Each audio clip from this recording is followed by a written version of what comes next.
Today I'm going to show you how we make this.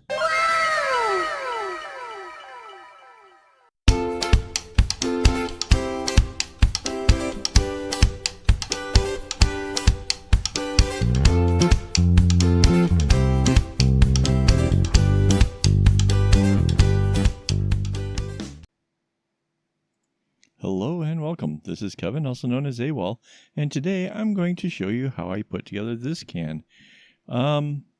This is quite similar to the previous one where it had the play button, play, pause, all that kind of stuff.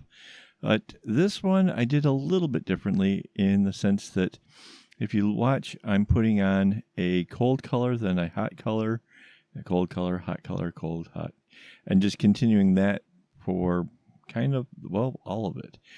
I didn't actually do my own measuring trick for this.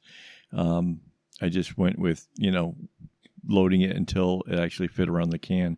It turns out there was 174 strings, and each one I did was 1/3 of a length of a skein.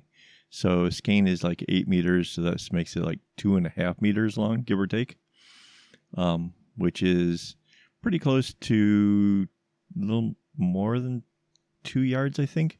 Something like meters and yards are really close to each other, but I always get them confused. So here you can see I'm just using a lark's head over that one orange string.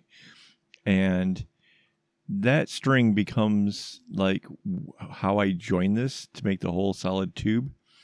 The only drawback is that there'll be the two oranges each side, the right and the left, when they come together, will be right next to each other when the thing gets sealed together. So if you're trying to set up like a pattern, that kind of goes against, what you would want.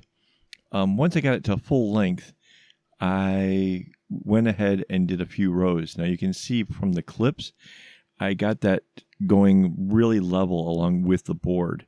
And that kind of helped make sure that it was going to be really nice and straight on the can once the whole thing was all completed. I know a lot of people are way more into having it perfected than, say, I do, but at the same time, I do actually like my work to look nice. So this is one of the ways I did it right there, is that it's got several clips going across the board. Obviously, I have this all sped up, and if I were to try to actually have done this at real time, I think it would have been probably more than 12 hours. So yeah, it's a considerable amount of time, but at the same time, to have something that looks cool on the desk, that doesn't seem like that big of a deal.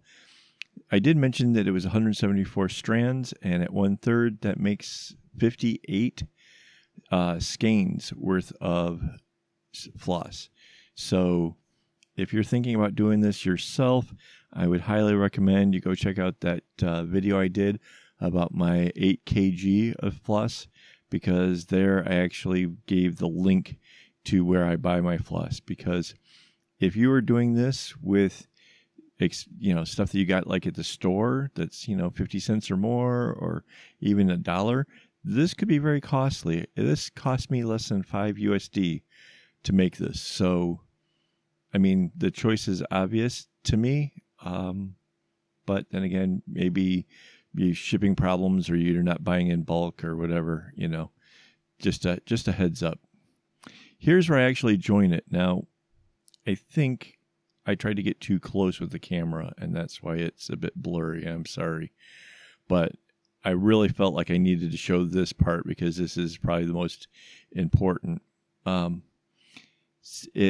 So I have the two oranges. Next to those two oranges are two cold colors, and that's important because after this orange ones get joined, I need the cold colors to be able to continue on their paths. And you can see I'm kind of struggling there because I can't get it to hold still, so I have to ask my wife to add a finger to this mix. Here she comes, knocking the whole table for a bit of a thing. And there's her thumb.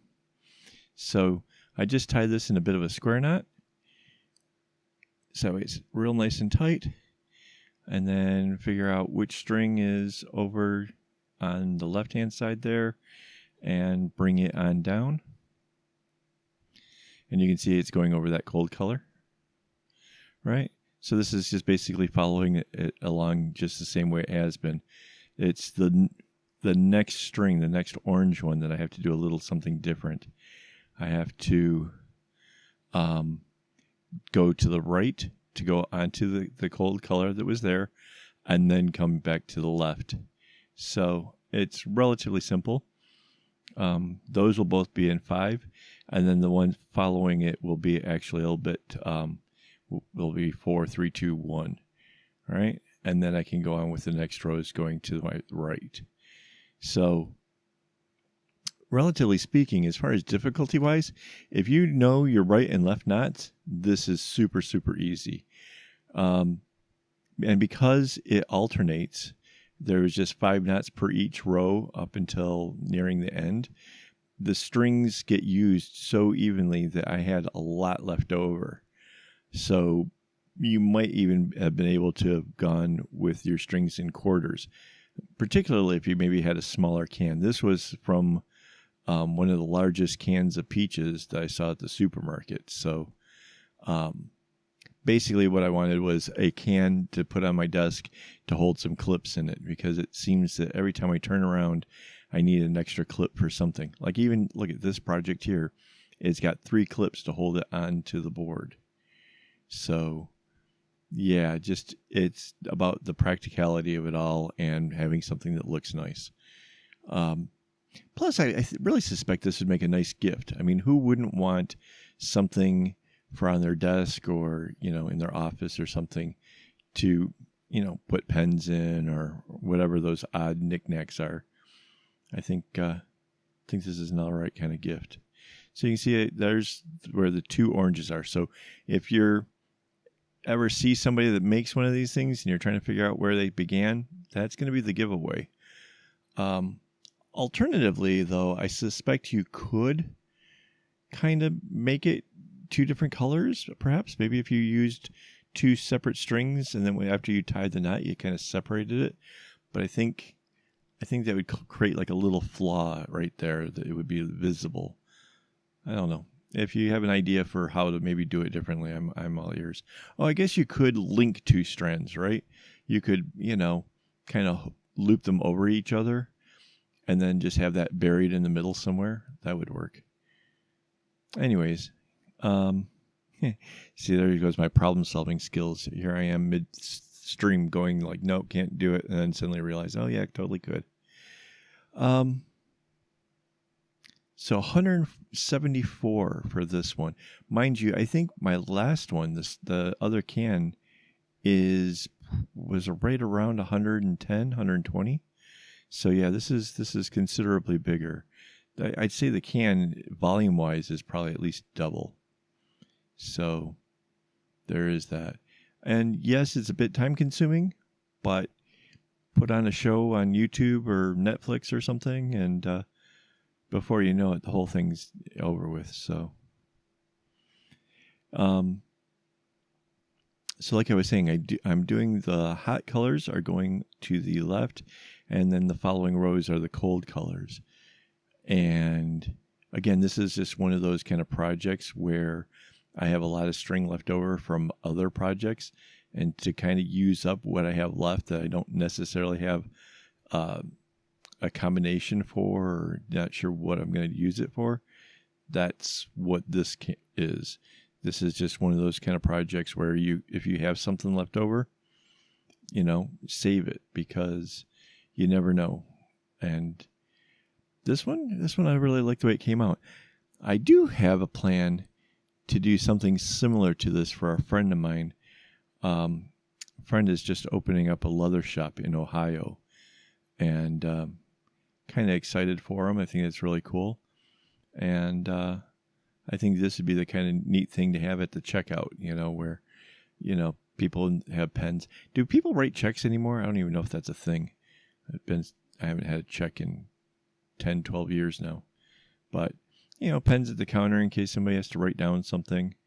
I think it'll be kind of neat. See, now look, that one's a little bit shorter, and then the next one's a little bit shorter.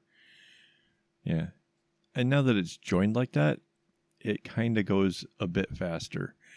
with the exception that you do have to kind of keep rotating it. Now here you can see I used some clips to put a ruler onto my easel so I could have it down a little bit lower than having the board there. And you can kind of make out my keyboard. That's because I was watching YouTube videos at the time, and I need my keyboard out a bit to hit the mouse to, you know, hit for the next video or to skip the ads. So kind of how I keep myself kind of going with these things. Somebody asked about, like, with having so many strings, about it getting tangled. When I'm doing this, I'm careful to lay the strings off to the side, and the only string that I have to worry about not being tangled is the one that I'm actually using. So as long as I'm careful about how I lay the strings down, it really should never be a problem. Also, having it on an easel on a desk does make it considerably easier than if, say, I was like having it on my lap, because every time I get up to go to the toilet or do anything else, I would be like lumping all that string off to the side or something. So having an easel is definitely a tool for when you have this much string. So, and you can see here, like, as I'm going to rotate this around again, I'll have to shift up the clips that are at the top because of the rotation. So I just kind of move those around. Yeah, messy desk. I got my fish food off to the side there. That's wasn't intended in the frame. Anyways, all of the rows were 5 until the one before last, which is 7, and then the final row is considerably bigger. I think it's like 15 or more. I was really just wanted to getting it finished, and I wanted the base to have a nice, you know, the blues and greens and stuff, the cold colors. So that's what I went with.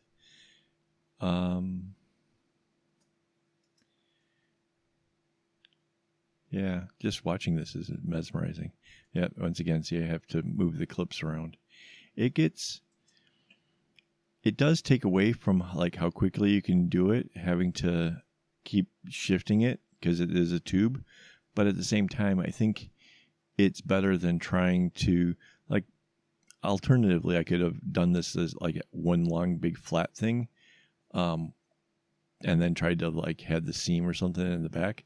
But then I couldn't keep the colds and the hot colors separate like this does.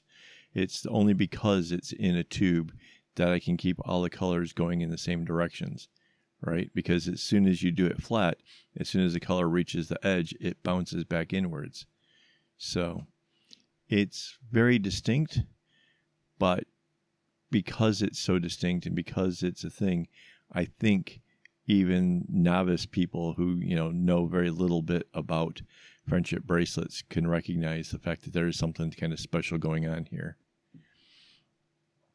Mind you, too, like I showed you before, like, you can use this kind of technique to actually put in letters or shapes or whatever else. So, you know, if that's what you want to do, this is obviously something. So if you have like an easy alpha design or something, you could add that onto something like this quite easily.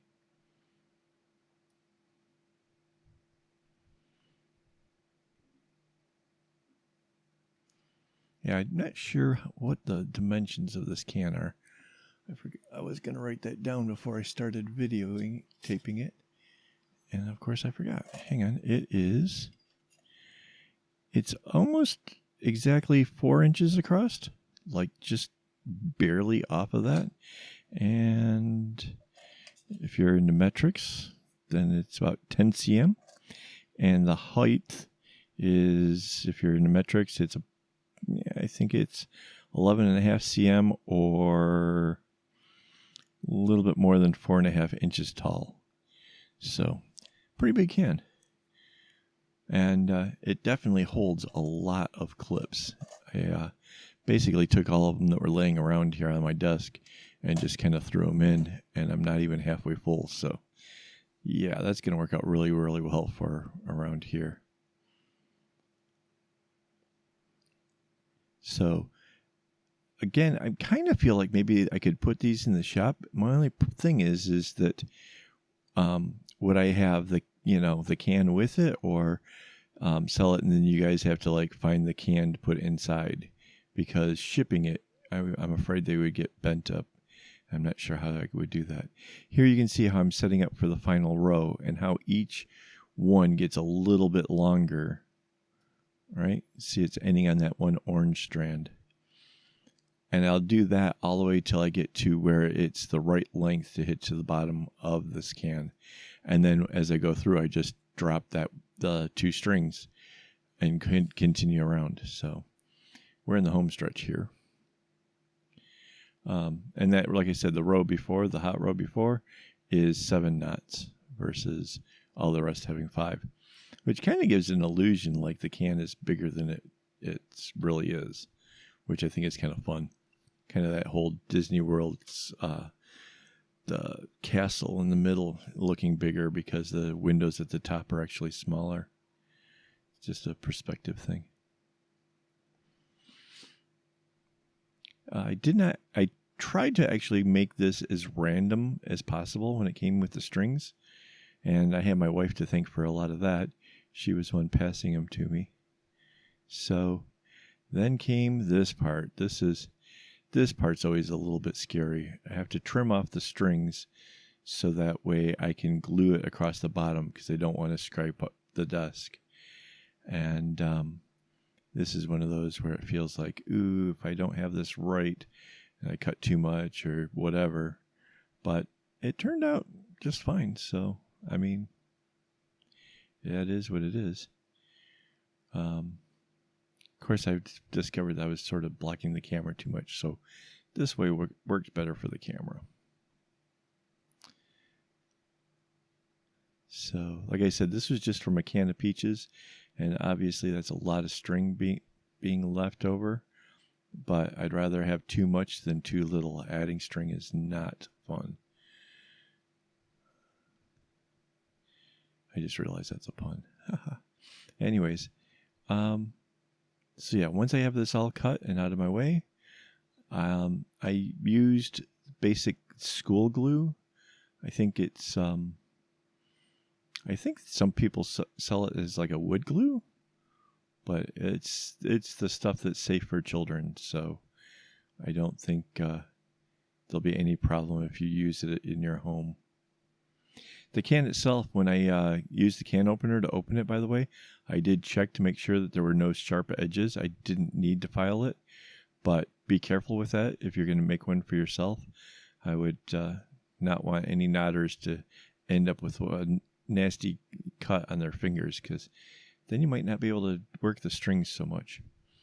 And you can see I keep sliding my finger towards the middle, so that way the strings are getting all gummed up with the glue itself. And so there's like, after the first time I went through there, obviously there was glue on my finger, and that just sort of helps get it on there. And then just a little bit more glue to really kind of seal the deal here.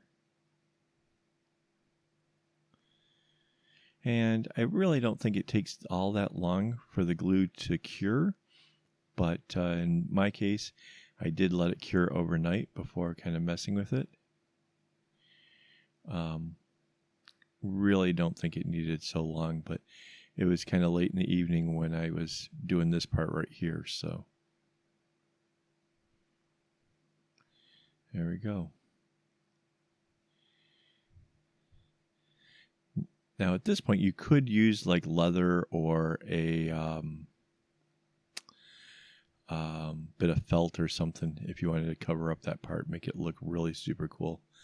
But this is what it looks like. It's all finished, and I definitely think this is a keeper. So I don't know. Let me know what you think. Give me any questions you have down in the comments. And if you make one, be sure to tag me in Instagram and let me know, so that way I can actually spot it. All right? Well, so until next time, don't get your strings in a bunch.